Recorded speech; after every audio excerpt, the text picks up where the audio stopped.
So happy to be here, happy to provide a bunch of facts to back up what Patricia was saying.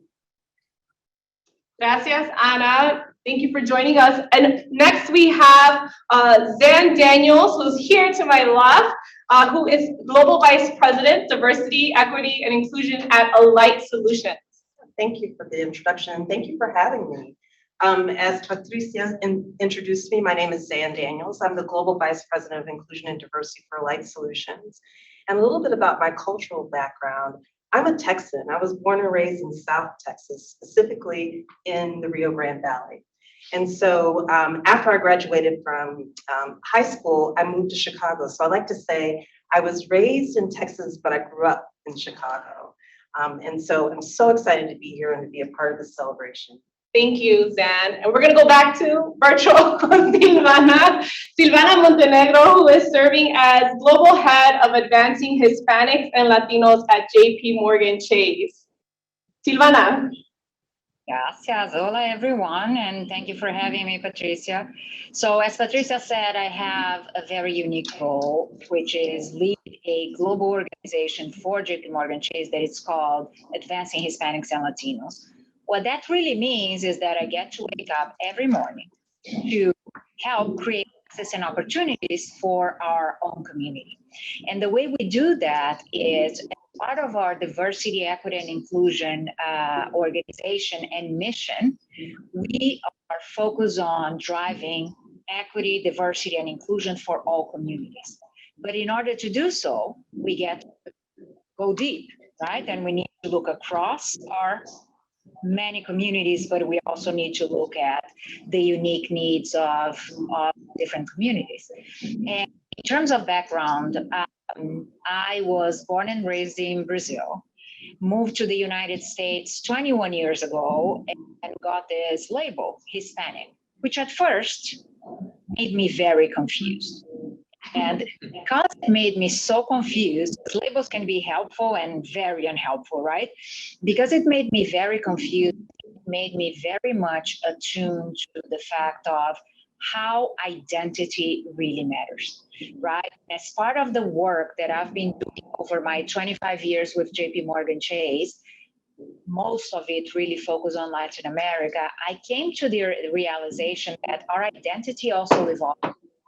So today, if you ask, how I self-identify, I am Brazilian, I am a mother of two, I am a working mom. That's a very important piece. And I'm Latina. I'm a very proud Latina. So being here today and celebrating this very special month where we get to talk about our contributions, our impact, our resilience, and not only about, our headwinds is a true pleasure. So happy Hispanic Heritage Month and so wonderful to be here. Gracias, Silvana. Happy Hispanic Heritage Month to all. And our host here, Sal Venegas, who is Global Vice President, and I look at him because he was our cafecito guest, and I should have memorized, it's like Global HR Strategy and Employee Experience, right? Okay, yeah. Well, first, welcome to Walgreens. We're so glad to host everyone. And thank you for giving us the opportunity to have you here. For those of you in person at Walgreens University and virtually. Sal Venegas, I lead our global talent management and employee experience teams across Walgreens Boots Alliance, our stores here in the US as well as around the world.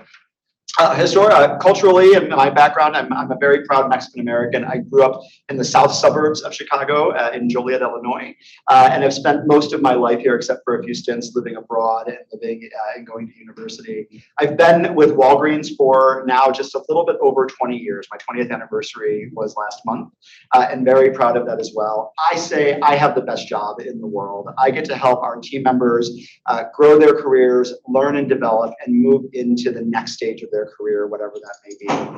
And it gives me the opportunity to advocate for people, to really be in their corner and support them. And something very important to me, to support the members of our community as Latinos in Walgreens and around the world. So very pleased to have all of you here and to be able to share a bit about our story. Thank you, Sal. Wonderful. I love that you said that, helping empower individuals to get to that next stage, whatever it may be, right? Because we say that at ASA is how are we empowering individuals to achieve success for themselves, whatever that means for them, and the communities that we represent, whatever communities, because we're so diverse, as we've heard here, in terms of the communities that we represent. And to help shed a little more light in terms of the community that we're highlighting, that we're celebrating, I've asked Ana Chepi with the first question is, can you share some data in terms of Latino demographics data, and why especially, I would say, Hispanic Heritage Month is critical every year, but especially this year. So happy to do that. I do want to say that in the chat, there's a little bit of a conversation about not being able to see the panelists. But in the meantime, forgive me for just spewing a significant amount of data in front of all of you. Hopefully the narrative will make sense. So the first and most important thing is about scale, right? 62 million Latinos in this country, which is equivalent to the same size of the baby boomers. Let me say that again. 62 million Latinos in this country, which is the same size of the baby boomers. Now, we all know that there is a significant amount of wealth in the baby boomers. The same wealth is in the Latino community. So we are the 7th largest GDP in this country, in the world. And if we were a country, we would be bigger than Canada. So hold that for a minute. If we were a country, we would be bigger than Canada. Okay, so with setting the stage in terms of scale and volume, acquisitive power, I'm going to share some statistics and the reason why you're so fortunate to have 3 executives in the room. So while we are 20% of the population base, we're only 4%, Latinos are 4% of that executive bench. So you are seeing Silvana and the rest of the team. We're here for you. We are the 4%. Our goal is to not be the 4% for much longer, which is where everybody else in this group comes forward. We should be closer to 20 to 30%. 6% of the professional positions are held by Hispanic individuals, whereas we are 17% of the labor force. Most importantly, we look at trust information as part of Edelman. We do a trust barometer. We take a tally of the sentiment of the Latino community. We've been doing it for 5 years. And so the pieces that I want to share with you are critically important to your success. The first thing is the piece that Latinos are most concerned about is job security, job longevity, and upskilling to make sure that they are career worthy and relevant go forward. The second piece that we know, the trust barometer does not say, is that we create our families. We are mission centric. We have a family at work. We have a family that is important to us, and we tend to make sure that we blend those things together. The second piece that I will tell you from the trust barometer is that we are interested in that career progression, right? So the fact that we are, the executives that you have here in the room are only 4%, all of us are interested in making sure that we have that career progression. 87% of us actually say that career advance is the most important part of being part of an employee and employer. 84% say they want personal empowerment. 75% say they are in the company that they are part of because they want to create a social impact. So again, huge, high level, double-digit numbers in terms of wanting to be part of corporate, wanting to advance in a career, wanting to make sure that you're personally empowered, and wanting to make sure that your societal impact is part of the work that you do.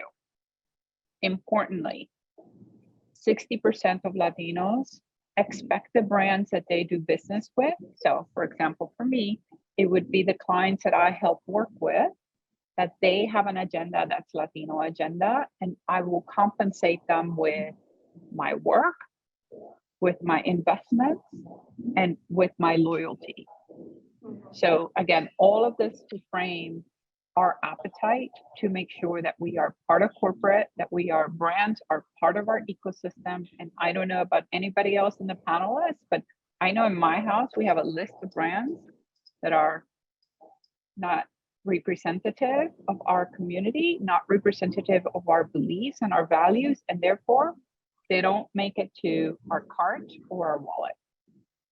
That's powerful. When you're talking about the 1.7 trillion purchasing power, if you're not invested or giving back or doing the things that you mentioned are important to this community, ultimately, business-wise, financially, you'll be losing out, right, as a company, as an organization. And so I know a lot of us probably are asking, Ana, they want to see that list. I got it. So maybe we'll share. We see a lot of folks taking notes here. I'm sure in the chat, in the Zoom, we've got the same going on. We have other questions for guests, but I will ask our panelists if there's anything you want to add to some of the commentary that Ana mentioned. Please do. I know a lot of data there. I want to ask Sal, speaking of the data, right?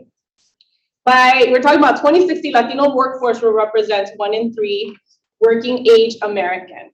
So 1 in 3 individuals work in the workforce will be of Hispanic, Latinx, Latina descent, right?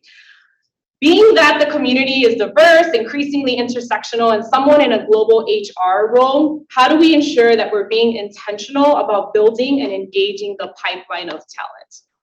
It's a great question, and one that we spend a lot of time, I personally spend a lot of time thinking about.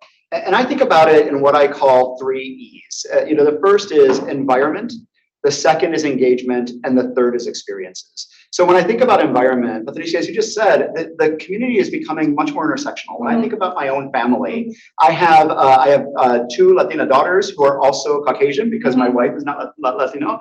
When one of my daughters identifies as being part of the LGBTQ community, all of these things are coming together. And so from an environmental standpoint, we have to create a place where people feel like they are included and like they belong. And that starts long before the direct engagement with anybody of color or any person who identifies as something other, something different than maybe others do. And so, for me, this is about us being able to engage and help people see themselves in leadership teams. It's about helping them see that we support the causes that matter to them. It's about helping see that we support the communities that are around them, particularly for a company like a retailer or a healthcare provider like Walgreens, to ensure that when I need products that are meaningful to me, I have access to them. Whether it be from beauty, whether it be food products, whether it be health advice for particular disease states that we're managing that are maybe a bit unique to us. So environment is critical and it has to be part of the fabric of the company. The second is around engagement, and it's around engaging both the people that you're targeting and that you're working with, but also leaders, and getting leaders to really lean in and own growing an inclusive workplace and growing a place where people belong. This is something I think Walgreens does extraordinarily well. Our leaders are highly committed to growing creating a place where people belong. And what we're finding is that when you do that, it's easier to connect people in. It's easier for people to say, I have a voice and I want to have a voice in what's happening. And then the third is the experiences. And this is where you get to more of the programmatic solutions. So we have a diverse, what we call Advocacy Program. It's a sponsorship program that's targeted at women and people of color, and Latinos are a big part of that, right? You can build those programs because now you have an environment that's set up a foundation. You have leaders who are engaged and willing to participate and willing to lend their time to help grow talent. And then you have the ability to say, now we're going to build these right programs that are going to help us support the growth of talent. These are the things that really matter as we're being intentional about growing talent, whether it be in the Latino community or any other community that's represented in our company. Yeah, and so because I had a chance to get a tour before we started here today, speaking of the sense of belonging or inclusion or the spaces that we're in, you all have named some of the rooms here around some of the communities, right, from Chicago. I know we have some folks from Pilsen. There's a room, conference room named Pilsen. Do you want to talk about? Yeah, I mean, this is part of that environment, creating a place where people feel like they belong. So when we built the space that we're in today, which is in downtown Chicago, we worked with our DE&I team and our BRGs, and we said, let's represent our space in a way that's reflective of the city and the immense diversity that we have and that we're very proud of in Chicago. And so, for example, one of our neighborhoods, which is an area that people sit in, is Pilsen. And in the Pilsen neighborhood, you will find a mural that was done by a Hispanic artist who we hired in to build a representation of the area. And it feels, for me, very much like home. That's where I tend to sit when I'm in the building, because it feels like a place that I belong. We hear that feedback. We have another area that's Bronzeville that's more reflective of maybe the African American community. We have other communities or other neighborhoods, and we've done that with a great deal of intent to ensure that we're sending a message in everything that we do that you matter and that we value and appreciate what you bring as a unique person and as a whole person. Wonderful. So perfect examples sharing there. Any the comments? I want to make sure, I know everybody has their own question, but if the panelists have anything else to add on that piece. Well, I can't just underscore your approach to how you're approaching culture. And something I was reminded of recently is that water boils 1 degree at a time.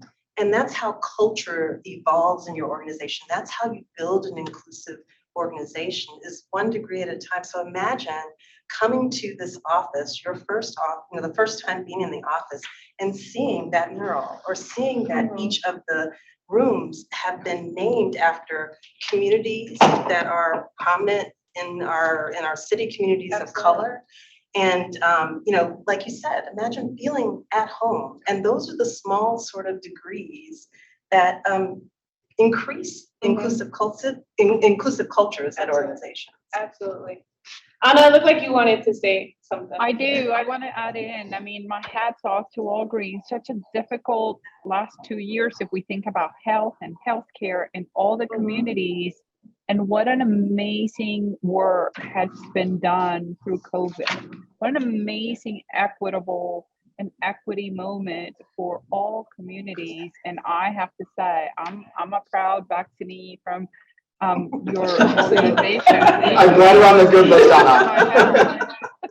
To talk about not only internally, but products and services, and making sure that you're communicating with the community in a way that is relevant, engaging, and life-saving.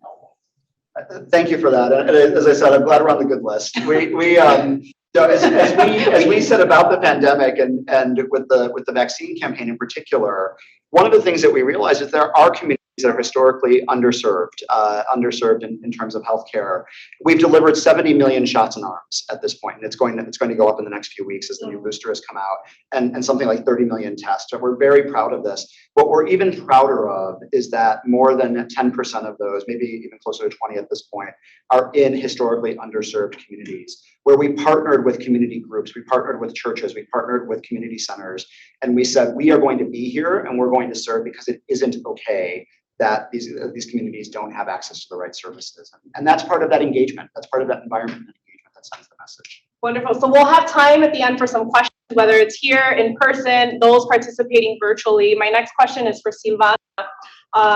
And Silvana, you lead a global program specifically focused on advancing Hispanics and Latinos. And so we want to make sure we get Silvana on the screen. Why is that critical for Jpmorgan Chase, and what advice do you have for corporations seeking to do the same? Because it's quite unique. You don't see Fortune 500 companies or big organizations for that matter having a specific department focused on this community.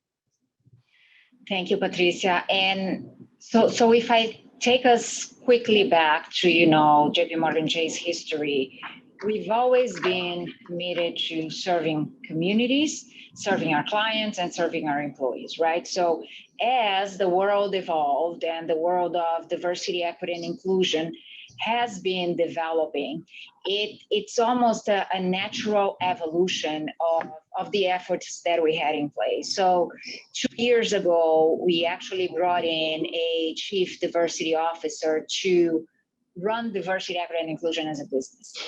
At that time, we had most of the work that we're doing under human resources, and then we had a few organizations focused on specific communities that were sitting in different parts of the firm. So there was a whole integration of the employee efforts as well as our efforts with business growth, career development, financial health, as well as our community development. And in doing so, we said, look, there is a huge need when we look at the Latino population, not only from, a headwinds perspective, which we cannot ignore at all, but from an opportunity standpoint, right? Anna was sharing some very powerful stats. Our community is a business imperative. Our community is also one that needs a lot. And I love, Sal, what you've been sharing about Walmart. So we needed to increase our focus on Hispanics. We needed to not increase our focus, but have a center of excellence dedicated to Hispanics. And we also did the same for LGBT and Asian. Answering your question, I think it is critical to have my organization, but also the other centers of excellence, because we cannot drive progress if we have our strategy sitting right here, right? We need to be representing the needs and serving the unique needs of every single community. So understanding what is needed, providing the specific solutions that are needed is critical to our mission. I would say, in terms of advice to other organizations, I'm going to use a word that has been used very much so in this conversation. It's about intentionality, right? The right solution for each organization is going to be different. But I think the question really is, okay, if I think about what I'm trying to achieve in my business, in my culture, do I understand the specific needs of each community? Am I creating solutions that are serving that specific need? And am I looking across, right? Because at the end of the day, we're driving diversity, equity, and inclusion for all. So I think that's the starting point, and things will evolve in the right way for that organization. Wonderful. And that's critical, right? You said driving diversity, equity, and inclusion for all, and in an intentional manner, in the sense that you're not only honing in on specific communities, right? So that you look at we talked about it in several instances, your own example, right? So I was like, the community, we're part of LGBTQ community. Some of us, 25% of us identify as Afro Latinos, right? Increasingly intersectional. Like, I think that one of our good friends from Hispanic Star, Claudia Romo Edelman, from We Are All Human, says, if you're not related to someone of Hispanic Latino now, you soon will be, right? Just looking at the data. And so then ensuring that we are building an inclusive, equitable workspace, such as what the role that you're doing, how do we ensure that Latinos and all communities feel included when it comes to executing the DEI strategy, but to what Silvana mentioned, making sure that it's an organization.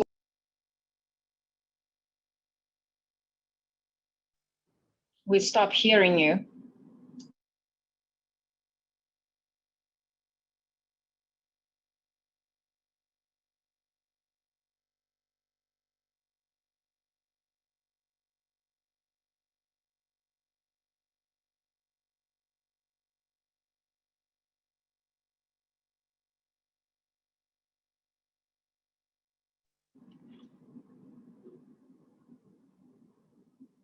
While Patricia comes back, I wanted to piggyback on something Silvana said, which is critically important to this community. So absolutely, we are the business case, but I think the critical piece is that we are filled with purpose. So I like to think about it not just as profits, but making sure that they are purposeful profits, right? So our belief system is so critically important to what we do that we will reward with our wallet, we will reward with our tenure, we will reward, but it needs to be for a larger mission, a larger purpose, to make sure that we find ourselves whole. And I think in that intersectionality, like, I'm in the same boat as almost everyone. I have an LGBTQ child, I have a child on the spectrum, and I have a very robust musician who doesn't fit into any other intersectionality, and he's perfectly happy. But again, I think the unifying element for this community is that we need to pay it forward, literally and conceptually, in the places we work, as well in the businesses that we reward with our wallet. Okay. Gracias, Ana. I think we're back on. Okay, muy bien. Okay, back to Zan. Thank you for, again, I think we'll have that list later.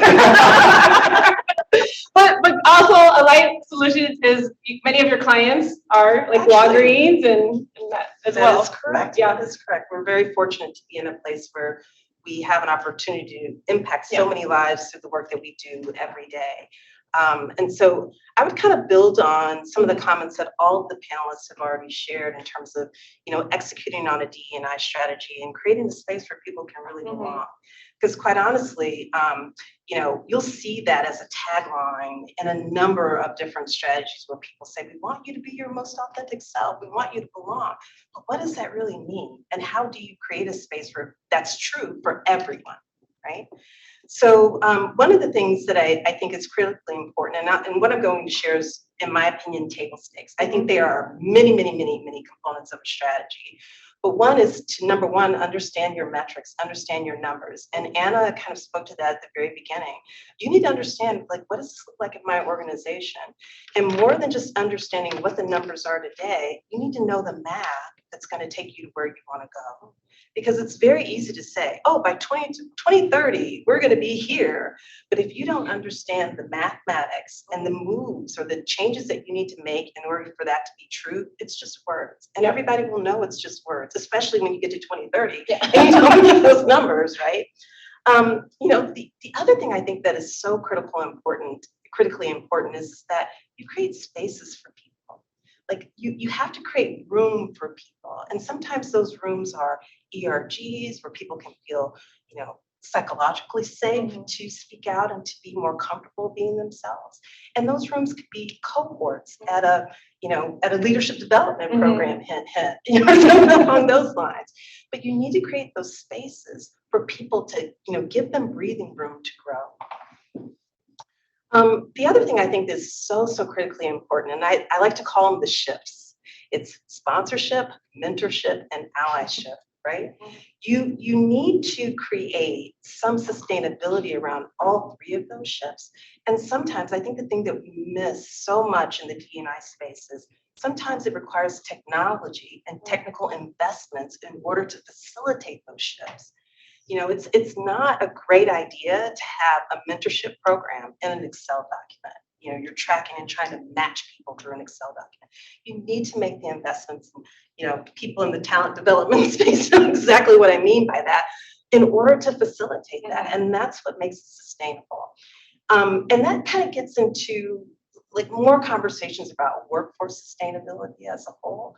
But, when we think about all of those things, one thing I also know is true is that empowered people empower people. And so we have to make those investments, whether it's through strategic partnerships like HASE. I don't mind saying, because we've had HASE cohorts in the past, is one thing that I observed that was consistent in those cohorts who participated in leadership development programs is they learned about a lot about themselves, but when they left, they walked taller. They were, you could tell, you could visibly see that they were empowered. And true to the statement, they came back and they empowered other people. And so, there's so much to be said about like making these types of investments and, investing in your culture that pay off in ways like so many things. We were just talking last night about this, about how, people who have their picture and their profile doesn't even resemble who they are when you meet them in person, because they become more comfortable. They felt more empowered. And my job in DE&I is to create the boundaries and to allow that, and to create the policies that create the space for them to do that. Yeah. And then I think the last thing I would say on this, and this is something that kind of speaks to the work that you do with Walgreens, is none of this matters if people don't have a healthy body, a healthy mind, and a healthy wallet. So, if you are still struggling to make ends meet in your working, if you have, a refrigerator that needs to be repaired, and you're at work and trying to figure out like, how am I going to get this $700 for a new refrigerator? None of what I said is going to make a difference, because that's your focus. And the same goes for if you are sick, if you can't get access to your medicine or things that you need.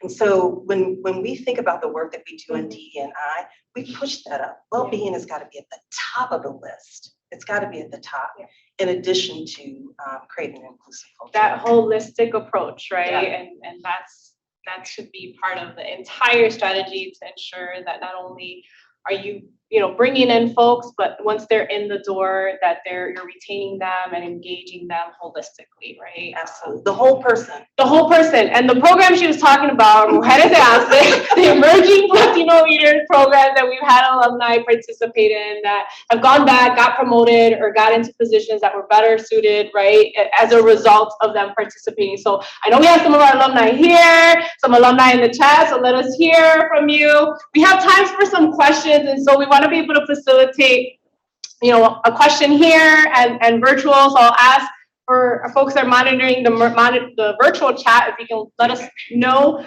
any questions there. And so we'll start here. If there's a question from the room, our audience.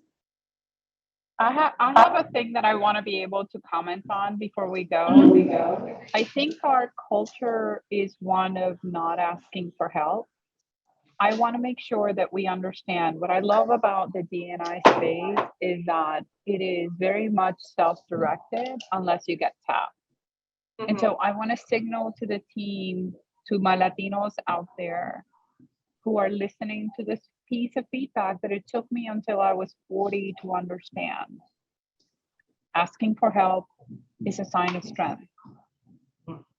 And the second piece that I would say is that any ship, any allyship, mentorship, or any other kind of ship, allyship, it is a way to understand an ecosystem that for generations we have not been part of.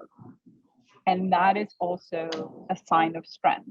Making sure that even if you're paired with someone that is atypical to what you are, they're in a leadership position and you can learn from them. So I would say my wisdom would say that if the younger me would have asked for help more frequently and more sustainably, we would be a lot more of us in the leadership position that we are now. So if you can just consider that if it's for health, if it's for wealth, if it's for any of the values that we subscribe to, asking for help is a sign of strength. And I'll add to that. I also think there's an element of humility and not stating our aspiration. When I was growing up, my parents taught me, be grateful for what you have. Just be grateful. Things will come to you if you work hard. And it took me a long time, and a mentor who really focused on helping me learn it's okay to have aspiration. It's okay to say, this is where I want to go, as long as you back that up with, and I'm willing to do the work to make that happen. Not going in to say, I want to be there, now make it happen for me, but I'm willing to do it, and I need, to your point on the help to do that, but I understand that it's on me. And I see a lot of the team members that I mentor, particularly Latino team members that I mentor, who come in and they maybe won't state that. They won't be clear about where they want to go. And that's a lot of the work I do with them personally in the beginning, is to say, let's get clear and let's talk about how you're going to talk about those aspirations. And that begins to unlock it. So my ask and my add to that is, don't be afraid to say, this is the job I want. This is how I want my career to progress, to take ownership of it. Wonderful. I have to jump in as well. Clearly, we're all my two ones are, don't apologize. We didn't make anything wrong. We apologize too much. And the second one is, stop trying to fit in. Our differences are our gifts, and we should embrace them and we should leave them. I remember when I moved to the US, I was so desperately trying to fit in, and I wanted to hide my accent, and I was so uncomfortable and working so hard. And I'll never forget this woman who changed my life. She approached me after a meeting and she said, Silvana, you are so effective and you have such a different style. And I was like, that is actually a good thing.